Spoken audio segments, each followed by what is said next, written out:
मुलींना शिक्षण तसं सरकारने मोफत दिलेलं आहे, तर 11वी-12वी नंतर हे शिक्षण खरोखरीच मोफत आहे का? सुरुवातीला सांगतो की 8 जुलै 2024 म्हणजे इलेक्शन महाराष्ट्र शासनाच्या ज्या काही विधानसभाच्या इलेक्शन होत्यात त्यावेळेस खूप गाजावाजा करून त्या योजनेची जाहिराती त्यावेळेच्या किंवा आताच्या सरकारने केली होती की आता मुलींना 100% शुल्क माफ, 100% परीक्षा शुल्क माफ, आता मुलींचं इथून पुढं सर्व शिक्षण मोफत होणार वगैरे वगैरे. आणि त्याच्या खूप मोठ्या चर्चा प्रसारमाध्यमांमध्ये होत होत्या, सोशल मीडियावर होत होत्या. पालकही आता म्हटले की बाबा आता आपल्या विद्यार्थिनीला आता काही 1 रुपयाची गरज नाही आहे शिक्षणासाठी. अशा सगळ्या गोष्टी घडत असताना ज्यावेळेस वास्तव समोर आलं तर आपल्यालाही आपल्या माध्यमातून मला सांगायला म्हणजे खेद वाटेल की ज्यावेळेस आपण म्हणजे बघा की पदव्युत्तर किंवा पदवी याचं शिक्षण घेणारे साधारणतः आपल्या एकूण महाराष्ट्र शासनाच्या लोकसंख्येच्या साधारण 25 ते 30 लाख विद्यार्थी हे उच्च शिक्षण घेतात. आणि त्याच्यात आपण 50% जरी विद्यार्थिनी धरल्या तर त्या विद्यार्थिनीची परीक्षा शुल्क आणि शैक्षणिक शुल्क ही माफ होणं गरजेचं असते. परंतु ज्यावेळेस मी माहितीच्या अधिकाराखाली माहिती घेतली असता तर आपल्याला धक्का बसेल, फक्त 5720 विद्यार्थिनीचाच डेटा ह्या राज्य सरकारकडे म्हणजेच त्यांच्या हायर आणि टेक्निकल विभागाकडे आला होता. तर हे का झालं, कशामुळे झालं? ज्यावेळेस मी याची माहिती सखोलमध्ये गेल्यानंतर घेतली तेव्हा एक लक्षात आलं की ही जी योजना आहे ही फक्त 543 कोर्सेस जे गव्हर्नमेंटने सांगितलेत त्या कोर्सेससाठीच ही योजना होती. नंबर 2, ह्या योजना प्रथम वर्षालाच विद्यार्थ्यांना घेता येत होती, म्हणजे द्वितीय, तृतीय आणि चौथ्या वर्षाला असेल तर त्यांना ही योजनेचा लाभ घेता येत नव्हता.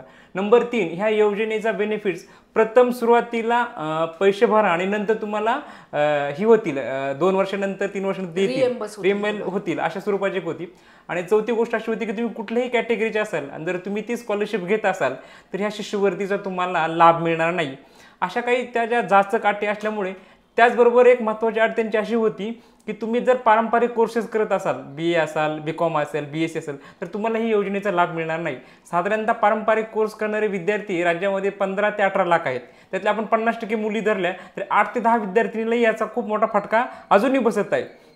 म्हणजे तुम्हाला एक घटना सांगतो मी की ह्या सगळ्या विषयासंदर्भामध्ये माननीय मंत्री महोदय उच्च व तंत्र शिक्षण विभागाचे यांच्याकडे आमचं एक शिष्टमंडळ भेटायला गेलं होतं. आणि ह्या भेटल्यानंतर त्यांना ह्या गोष्टी आम्ही निदर्शनात आणून दिल्या. तर त्यांच्या असं लक्षात आलं की हे बापरे असं कसं काय होतंय. तर आमच्याच एक शिष्टमंडळातली एक विद्यार्थिनी होती आणि त्यांना विद्यार्थिनीला विचारलं की बाबा तुला एवढी फी किती आहे, तुझी कुठलं कॉलेज आहे तुझं? तर ती म्हटली की मी गरवारे कॉलेजची आहे, पुण्यातलं कर्वे नगरचं आबासाहेब गरवारे कॉलेजची ती विद्यार्थिनी होती, BAच्या पहिल्या वर्षाला होती. तर तिला म्हटली तुझी फी किती येत आहे? तर ते म्हटली की 18,000 रुपये फी आहे. तर म्हटले BAला एवढी फी कशी काय? त्यांनी तात्काळ हायर एज्युकेशनच्या संचालकांना सरांनी फोन लावला आणि तर ते म्हटले की बुवा आम्ही ट्युशन फी घेत नाही तर डेव्हलपमेंट फी घेतो. म्हणजे सांगायचं तात्पर्य काय की 100% फी माफ म्हणायची इकडे आणि दुसरीकडे डेव्हलपमेंट फीच्या नावाने आहे तीच फी रक्कम करायची. त्याच्यामुळे ह्या फीची जी संख्या आहे ती तेवढीच आहे. आणि दुसरी गोष्ट अशी की याच्यामध्ये जे नवीन एज्युकेशन पॉलिसी सुरू केली, ह्या न्यू एज्युकेशन पॉलिसीमुळे 100% शुल्क भरले तरच तुम्हाला त्या महाविद्यालयामध्ये प्रवेश मिळतो आणि नाही तर कुठलेही महाविद्यालय त्या विद्यार्थिनीला प्रवेश देत नाहीये. अशा स्वरूपाचं सध्या म्हणजे वातावरण आहे.